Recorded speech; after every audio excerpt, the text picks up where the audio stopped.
Alice. How are you, Beck? I'm good, Sally. How are you? Good. I'm actually really excited for today because we're doing a case study. I know, one of my favourite things to do. It's so juicy. This is what we live for as a sleep consultant. And we haven't done one on this podcast since the very first episode, which is still our number one most listened to episode, which is all about the 3 to 2 nap drop. So if you haven't listened to that, definitely go and listen to it. Yeah. But today we're getting stuck into another case study. Now, we've kind of morphed a real case scenario that we experienced and have changed a few things so that, you know, we never want a parent to listen and be like, that's my baby. But the way we're going to nut it out is the same way that happened in real life. Mm-hmm. And there's so much to say. I'm just going to read it out. I'm going to read out the case study and then we can dive in. So, okay, and we did change names. We will use babies. Yes. We did change baby's name, toddler's name. Absolutely. And I think we decided that whenever we do case scenarios, we're going to get really creative with the names and try a whole lot of things and use names from all sorts of different lists. So today we meet Marty McFly. Marty. Marty. Martin is 14 months and is still on 2 naps. He can self-settle but is a picky eater. He wakes at 4:30 a.m. every morning and Mum reports absolutely nothing will get him back to sleep. Over the last 6 weeks, they give him 15 minutes to see if he will go back to sleep and then they get up to start the day. His naps are 9 till 11:30 a.m. for nap 1, 3 till 3:30 for nap 2 and 6 p.m. bedtime because he is cranky and tired. He then wakes at 10 p.m. for a full milk bottle and 4:30 a.m. awake to start the day again. Where shall we begin? Yeah, I mean, because anywhere in the 4s for me, and I'm just sort of thinking, it never would it ever occur to me to just pull the pin and start the day. But working with so many families who are just at their wits' end and they they've tried and tried and tried and tried, and it's just sort of the way that it's, as time has gone on, the way to manage is just to sort of get up and start the day and just sort of call it quits and get on with it. So it's wow, 4:30, I take my hat off to these parents because definitely it's a huge day. Because it's not like when baby's going to bed or, Martin's 14 months, so he's not technically a baby. I mean, he's a toddler, full-blown toddler. Baby, little Marty. But I just feel like, as parents, like when they go to bed, your day doesn't end. Like it's not like you're going to bed too. You've got all the jobs, all the things. You've probably got other children. Dinner. You've got other kids, perhaps. Yeah, that's right. And then just to know that, once your head hits the pillow, which is, who knows, 8, 9, 10 o'clock, I don't know. But you're back up again at 4:30 to and at 10 p.m. up. for a full milk bottle. Oh, yes, I forgot about that. Yeah. So there's a lot going on. I mean, there's lots of different ways. We can look at the earliness factor. We can look at the giving him 15 minutes. We can look at the first timings of the day. Part of me, I also want to talk about the 6 p.m. bedtime because I know that in this case study, there had been early rising and another sleep consultant, which is a really popular thing at the moment, is to recommend a 6 p.m. bedtime as sort of the cure for early rising. We want to minimize overtiredness. Overtiredness is the cause of all things. And look, you and I talk a lot about overtiredness. And it does seem to come in waves of popularity that 6 p.m. bedtime is going to fix everything. But I think the first thing I want to say is that if, the way you and I work is we're aiming for roughly 11 to 12 hours of sleep overnight. So with a 6 p.m. bedtime, technically that gets us to potentially a 5 a.m. wake. Now, granted, there is a wake up in between, but in terms of overnight sleep totals, 5 a.m. is an incredibly fragile time of the morning for both for everyone. But from a sleep science perspective, it does not surprise me that 5 a.m. would be a 4:30 a.m. wake up. Lots of babies want to wake at the 10.5-hour mark chronically. This is true. So in which case, I can almost see that the 4:30 a.m. wake isn't truly early rising, but has this baby just hit their quota from such an early bedtime. Now, I will use an early bedtime of the 6s as a rescue plan. There's been a nap refusal. We're actively nap training, childcare. They've missed a nap, sickness. A lot of those things. Great. 6 p.m. is a rescue, but for me, it is a very short-term rescue plan and not the sort of catch-all of great. Well, a 6 p.m. bed will fix your sleep issues, because if that was the case, 6 weeks on, baby should not be waking still at 4:30 in the morning. Well, I also think too that it's putting a lot of pressure on parents and little ones to sleep a full 12 hours, because I don't think that, sleep consultants would be wanting parents to start their day at 5. They're always trying to sort of, get to a more reasonable time frame. So I suspect that the idea behind the 6 p.m. bedtime is creating an opportunity for little ones to maximize their sleep and max out at 12 hours. So that would be like 6 to 6, which is just not that realistic. So in order for us to sort of, granted, there are some little ones, with everything that Sally and I talk about, some can there do are this. always babies who can do 12, 13 hours overnight. But Martin is not one of them. So we have to deal with Marty. This isn't a criticism of sleep consultants that use a 6 p.m. bedtime as their go-to. I think what we're really hoping is that just in this example is for listeners to understand why we would do this differently, or why it hasn't been the solution that everyone was hoping it would be. And I also know that for some families, they need a 6 till 5. Based on timings and work and parents out the door, and it just works for them. That's no problem. If what you're doing is working, as always, keep going. But it's not working for Marty. No. And in this scenario, I think we just sort of have to look at, okay, well, we need to restructure the day in terms of naps and so forth. And so once we start sort of going, okay, the 6 o'clock bedtime isn't working, we kind of need to aim towards more of a 7 p.m. How are we going to do that?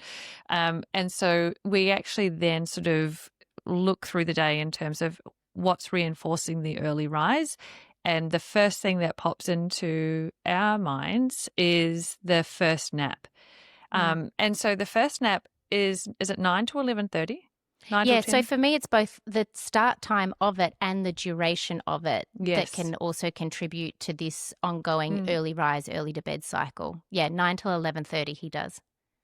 Because the nap starting early, which is reinforcing the early rise, but also the length of the nap is really reinforcing that actually, hey, you don't need to worry so much about waking so early, because we're just going to, you get to catch up. You're going to have this, you're going to have this huge nap, and it's all fantastic and fun and games and all the things.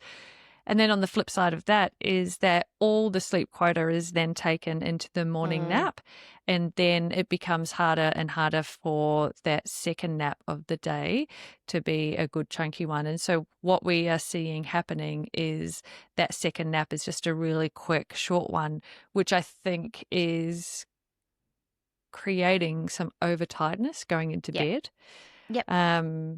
So being awake from 11:30 till 6 with a half-hour nap. And also too, so another layer to this is that the nap is 3 till 3:30, and then bedtime is 2.5 hours later at 6 o'clock. 6 p.m. So everything just feels super, super wonky, because nothing sort of spread out evenly to be able to get things going and for enough sleep pressure. Way, that's right. His age. Because even if you had the second nap finish at 3:30 at 14 months, we would still use a 4-hour gap to bedtime. And so a nap that finishes at 3:30, we would do a 7:30 bedtime. So everything feels wonky, and also then very rushed, because we're trying to do lots of things in preparation for a 6 p.m. bedtime. So solids are rushed, milk feeds are rushed, bath is rushed. They've just had a nap, like have they had enough playtime in between all this sort of business end of the day? So there's a lot of factors in here. And it really is, I hope that, one one thing that we're hoping families get out of this particular episode is the workings of a sleep consultant, like going in deep with us to try and figure out how we best get Martin out of this situation, because it's not a case of just going, you have to use the sleep training technique and that will fix everything. There is, and you can hear with our discussion that there are so many layers to this, and everything is sort of factored in. To be honest, my mind hasn't even gone to sleep training yet. Like, I feel like we're so far off a sleep training technique, and you never know, maybe we don't end up needing it, because it does say he can self-settle. Yes, he's still waking overnight, but if we fix the rest of the day, could we organically fix that overnight waking or push it out later?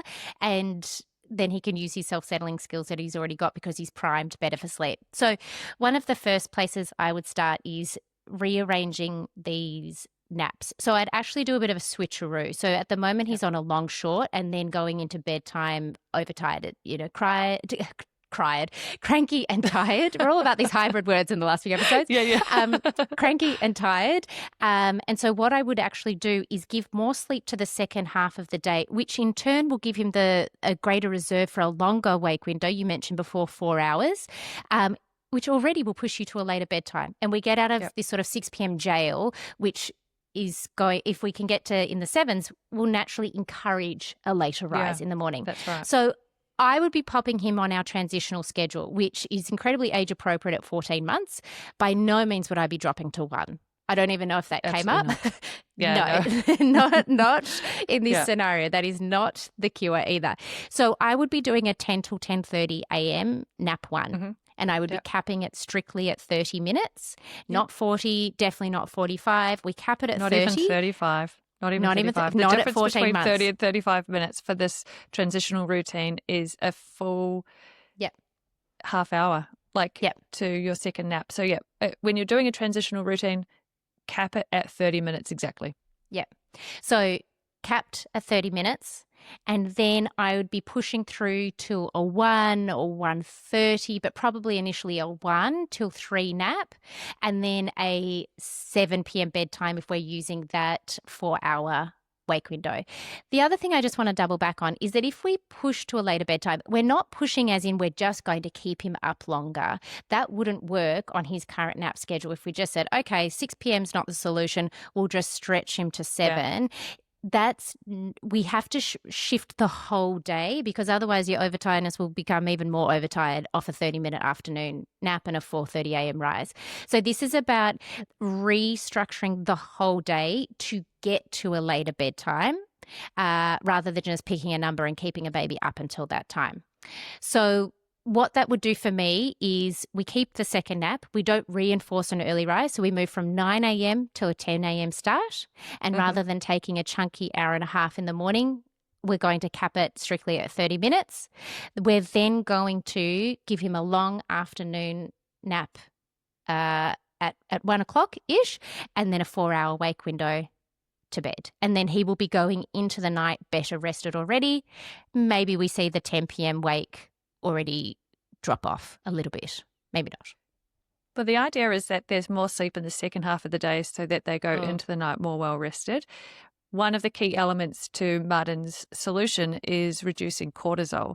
And so if he's more well rested when he goes into bedtime and there's not such a high level of cortisol present, then there is maximum opportunity for him to breeze through that 10 p.m. waking. So we just need to maximize that. And then once we know that he isn't overtired, then it makes resettling that 10 p.m. waking a lot easier as well, because they're going to be more receptive, or he is going to be more receptive to the settling strategies that mum and dad may employ to get him back to sleep. So I feel like there is some chronic overtiredness happening, and that we just need to sort of work on structuring sleep pressure correctly so that then, we're lowering all of that and he can have a better night's sleep and a longer stretch. Which may have been the original cause for the 4:30 a.m. wake that has now become habitual. And it only takes a couple of days for a baby's body clock to think, I'm now a 4:30 a.m. waker. If there was some overtiredness that has compounded over time, we know that overtired babies, due to that natural spike in cortisol, will wake more frequently overnight, and they love to early rise.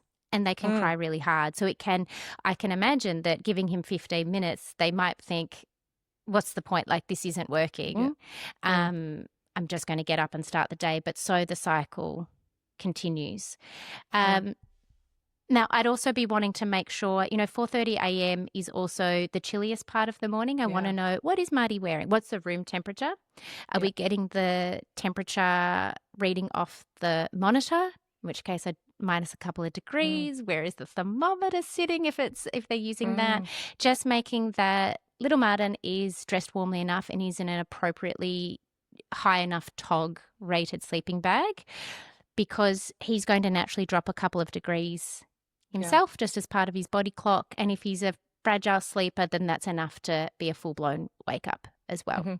That's right. So I always want to rule that out, particularly at 4:30 a.m.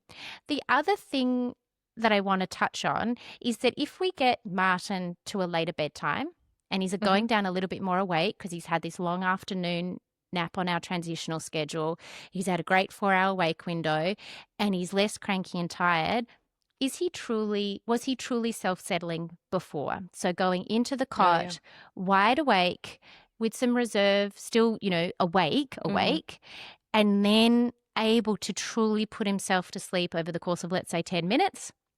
Or was he on this original schedule? Was it looking like self-settling, but he was just so tired that he just sort of collapsed into sleep? And what I do find is that when I work with babies like Martin and we move away from that level of exhaustion come bedtime, it turns out that they weren't, and we need to do some sleep training with a sleep training technique to just really consolidate that self-settling skill, so making that transition from awake to asleep on their own, so that then come 10 p.m. or any other overnight wakings and come 4:30 a.m. on the new schedule, that little Martin has the skills and that you're not just trying something new at a really tricky time of the morning. Well, I think you can be really confident, or Martin's parents can be super confident, that he has the ability to self-settle. And the reason for that is he takes such a chunky nap in the morning, so that 2.5-hour nap. Yes, he's linking a sleep cycle. He is. So he's waking at the 40-minute mark. He's looking around. He's double-checking his surroundings, and he's going, oh, well, I'm all good. I'm going to go back off to sleep. So he is doing that several times over. And so seeing that within his day, when naps are typically, quite tricky to achieve, it makes us super confident that actually he does have the ability to self-settle. He's just maybe a little unsure when to use it. So it would be a case of going, he can definitely self-settle. We just need to present opportunities. Yep. And so that's where the sleep training side of things comes into play. But in order to do that, you do have to dot all the I's and cross all the T's. You've got to have all those ducks lined up, because you don't want to be using a technique for Martin at 10 o'clock at night or, 6 p.m. at bedtime when all these other things are just absolute. It's like a bomb's been lit behind him, you. Yeah, it is. That's right. And it would be kind of unfair to do that. So you just want to line everything up and then give him maximum opportunity to pop that skill into place by using a technique that features heavily on pattern and response, so that it's really clear and effective. Yes. I think the other way these parents can take a huge amount of confidence, just hearing you talk about that first nap of the day, when we rejig things and we're going to a short long, sometimes a baby's body clock is not expecting the long. If they've been doing 30 minutes every afternoon for the last 6 weeks, that's their little alarm clock may still go off. But you take that same confidence of saying, oh, I've seen Martin put himself to sleep and stay asleep from 9 till 11:30 for goodness knows how long. I know he's got this skill. He's just not expecting it. So I'm going to, initially while we're making schedule changes, you might like to rescue the nap just to get to bedtime, just while we rejig things. We really like to stagger processes for families so it feels sustainable. And then once everything starts to settle down, you can encourage Martin to naturally start to lengthen that second nap on his own because you know he's got the skill. He just doesn't know that he needs to use it for nap 2. Mm-hmm. This is correct.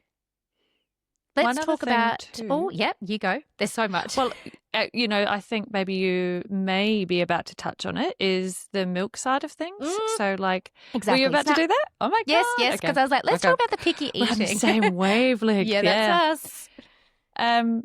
So a couple of things is that night feed is potentially impacting his ability to feed, have a great appetite for his solids through the day. Because Mum does mention that it's a full bottle, so I'm going to sort of assume that it's somewhere about between 180 and 240 mils. Now, also, and I don't think Mum does say this, but I'm going to take liberties and maybe assume that there may be a milk feed happening in the small hours, before brekkie and so forth. I'm not sure. Like in 4:30, hope yeah, this like will when do they're the waking trick to to start get the baby down. day. Yeah. Yeah, I mean, to be honest, you'd try anything. 6 weeks of a 4:30 a.m. rise, I'd be offering boob, bottle, left, right, and centre. Yeah, 100%. So while I'm not sure that there is milk in the mix, certainly a 10 p.m. feed has potential for this to happen anyway.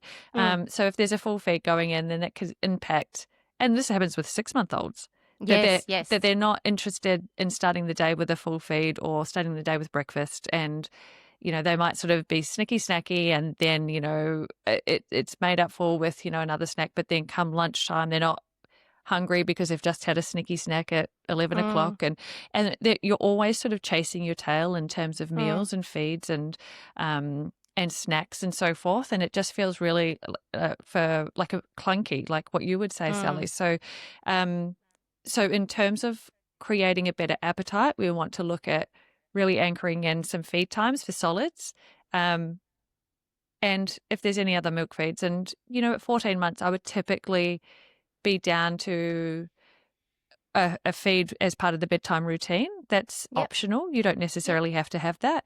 And the feed isn't in there to provide the calories that a little one needs in order to sleep through the night. That aspect of that milk feed is completely gone at this point. At this age, yep. Yeah, at this age, that milk feed is literally just because it is a nice, it's beautiful ritual. part of the routine, and it's nice. And some families will have an optional morning milk feed to start the day. Like, that's optional. But again, if you're seeing that the appetite is being impacted in way of solids, then it's probably something you could look at and reducing. It could seem wild to a listener to think that a 10 p.m. bottle could affect, a 7 a.m., 8 a.m. breakfast sort of scenario. But at this age, it absolutely can. And I think reading the words picky eater, I often see that in my intake forms for older babies, even at, 20, 22 months. And when there is still milk feeds, full milk feeds in the picture, and we don't know Martin's exact milk feed scenario during the day, that is also something we would be looking at managing. They can sort of afford to be picky eaters. Yes. Because there's a degree of reverse cycling seems a very big word to use here, but he's getting calories overnight. So he can afford to be less interested during the day with solids because he gets to tank up at 10 p.m. And every time I look to wean out these overnight bottles for older babies like Martin, all of a sudden babies who parents thought were picky eaters devour their solids because they've got genuine appetite and enthusiasm, and parents are just so happy to watch their babies and toddlers eat. And I think they don't have to wake up for an overnight bottle. Wow, no, that as well. And then the flip side is the grocery bill. I mean, that's always exciting. But yes. Well, you and I already shop at Aldi, so we're doing the best we can. But yeah, it can happen just that easily. And at 14 months, if everything is developmentally on track and following growth lines and all the things, you should be totally fine to sort of wean that out without conscience. You're fine to do away with it. And it will impact greatly other areas. So absolutely.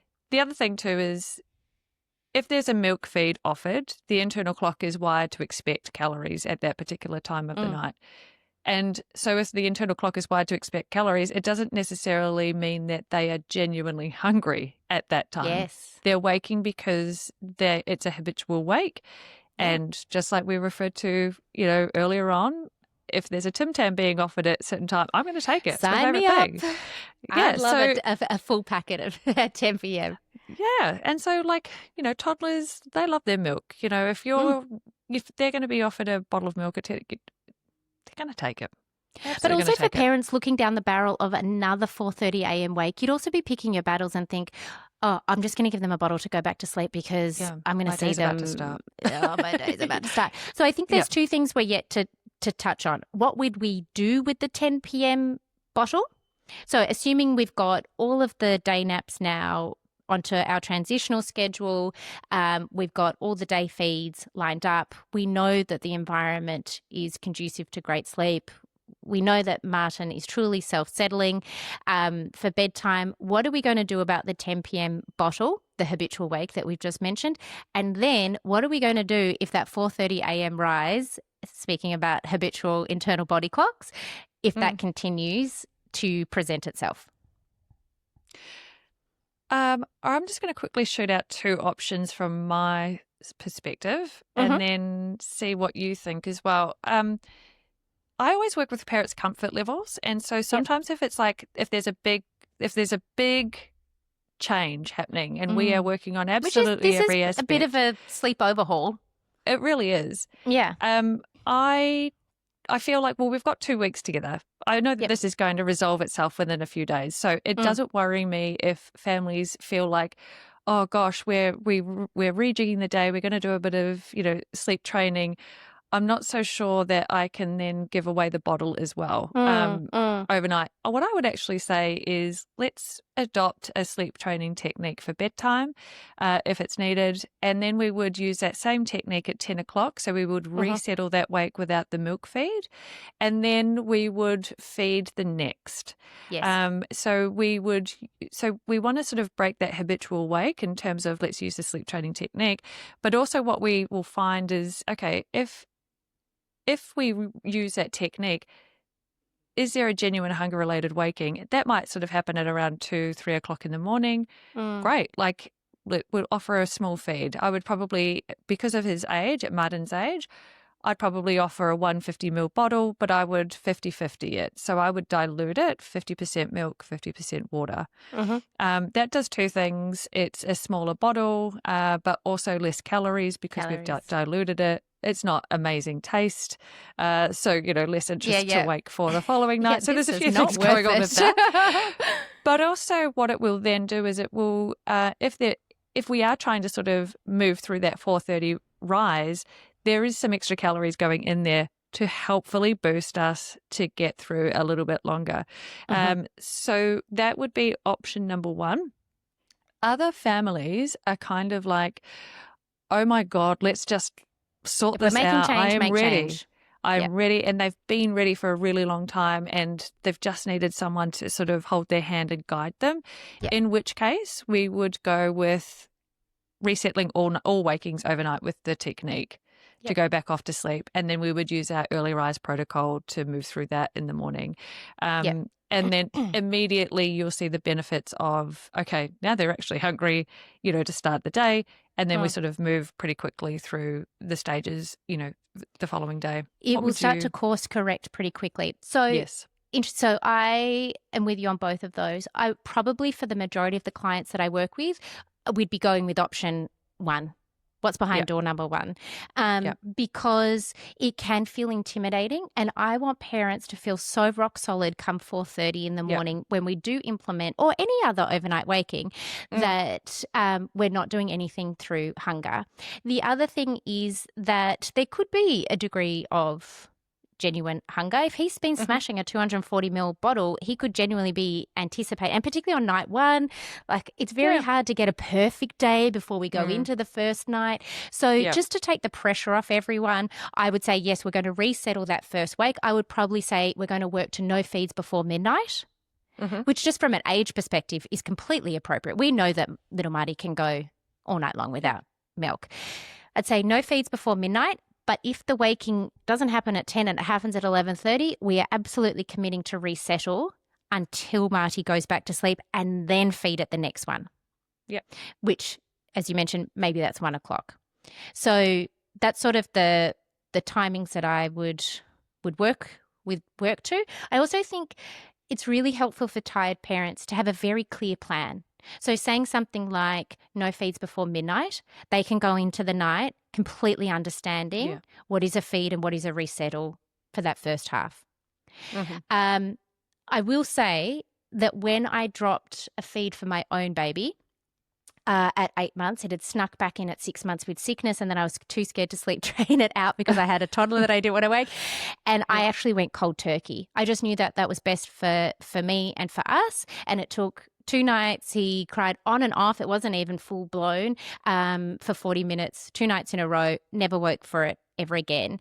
But I also had the confidence. I could back myself. I could back my baby. I knew that everything was lined up. This was purely habitual. This baby did not need it. And it would not have worked for me we were already down to 4 a.m. Like there's not much more pushing out I could already have done of that. So that is, you mentioned the cold turkey option. I myself have done that. I would probably err on the resettle number 1. And what I see so often in examples like Martin's, but in all sorts of sleep scenarios, is that when we get everything aligned, we truly nail self-settling at bedtime, babies naturally start to sleep through their habitual wakes. So maybe there is a world in which Martin naturally sleeps through. Maybe we do use a sleep training technique at bedtime and we've got to that point and he doesn't wake until 1 a.m. in the first place. Amazing. That happens all the time. All the time. It's just I always have these plans, and you're the same. We always have these because we never know what a baby's going to do. So if we go into the night saying no feeds before midnight and then he sleeps till 1, amazing. We didn't even have to implement the plan. We didn't have to do any of that sleep training. And it happens. It happens really often, in which case I'd be like, okay, this feed is on the way out, no feeds before 1 a.m. And if anything, we keep doing the same thing. We keep using the technique for the first waking and offering a smaller and smaller and smaller bottle until we can whittle it away and we drop it if he doesn't drop it himself. We still need to talk about 4:30 a.m. You just mentioned before the early rising protocol. And this is what we have started referring to, which is how you and I work to get a baby to no longer early rise, because we can do this whole thing. And Martin has been waking up 4:30 in the morning for 6 weeks. That is locked in to his little internal body clock. So what we have naturally done is encourage a later rise through scheduling, both of his nap durations, nap start times, and also now bedtime. We've just bought an hour from a 6 p.m. to a 7 p.m. bedtime. It would not shock me in the slightest if he still woke at 4:30 a.m. on morning 1, morning 2. No, absolutely. This is where you need to use, well, first of all, perfect environment, warm enough, dark enough, white noise still going, in case there's rubbish trucks or someone going to the gym or whatever it is. The birds, if anyone hasn't listened to our early rising series and doesn't know what we're talking about, I'd be wanting to say that to the 4:30 a.m. wake. You need to go and have a listen to our early rising podcast series because it all makes so much sense. But essentially, from here on out, you are delaying getting up until 7 a.m. Yeah, and that feels super hectic for anyone who has been awake from 4:30. Even as I said it, I was like, oh, that's going to sound like a stretch. But this is the thing, like you've bought yourself hours. Like you've got to remember that 7 o'clock is kind of the ideal time frame to get up. Like if we pulled the hard yards in right at the beginning, this is part of sleep training. This is the part that can correct really easily if we are as determined to move through it as our little ones are determined to get up early. We've just got to sort of push through. It's really common, but you've got to create that time frame for your little one to understand that 4:30 is middle of the night. Yes. And so if we're only working for 15, 20, 30 minutes and then we're just calling it quits and getting up, we're reinforcing that early rise. Yes. So we actually have to release the idea that little Martin is actually going to fall back to sleep, regardless of if he falls back to sleep or not. We are getting up at 7. Yes. And then once you get up at 7 and you expose Martin to natural light, stimulation, we're up, the TV's on, brothers and sisters are out if that's the case. Here's We've your got, Weet-Bix. yeah, here's your Weet-Bix. We're having a lot of fun. Let's get ready for the day, blah, blah, blah, blah, blah. That highlights at 7 o'clock is the start of the day. And we're retraining the internal clock to get away from the idea that 4:30 is the actual time that we...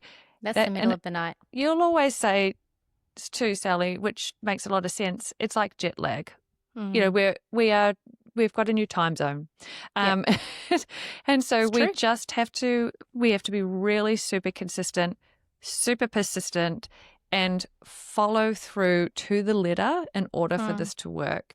And it will work. You've got to follow all the processes. That the Early Rise podcast episode, I think there's 2 parts to it. Yeah. It is so worthwhile listening to because we literally give away all the secrets. And we have so many people each week message us directly to say, I did what you told me to do and it fixed our stubborn early rise, but it will not work if Marty is still sleeping 9 till 11:30, 3 till 3:30, 6 p.m. bed. So it's really the final piece of the puzzle, and that's why you can see the sleep training aspect. It only comes into play once we've got everything aligned. And you might find he goes from 4:30 to a 5 a.m. waking, and 5 becomes 5:30. You just keep at it and don't see it as a failure if he does not go back to sleep between 4:30 and 7 a.m. on morning 1 and morning 2. If he does, fantastic. In fact, usually when I work with babies wanting to start the days in the 4s, they nearly always go back to sleep. It's when it's in the 5s where it gets a little bit trickier. Yeah. So let's work with Marty's 4:30 a.m. rise and say, okay, you've got sleep in the tank based on this new schedule. We're going to follow through with a really low stimulation sleep training technique, and I'll see you at 7 a.m. and we are just going to rinse and repeat this, the whole thing, until it all falls into place, and it absolutely will. It will only take a couple of days. I just know because we're not reinforcing the early rise. We're getting everything, sleep pressure is accumulating beautifully all through the day, and then delaying getting up. It will all work in conjunction with each other. It's like all the pieces of the puzzle starting to slot into place. And these parents are going to feel like an absolute $1 million when they start seeing the results of all of their hard work.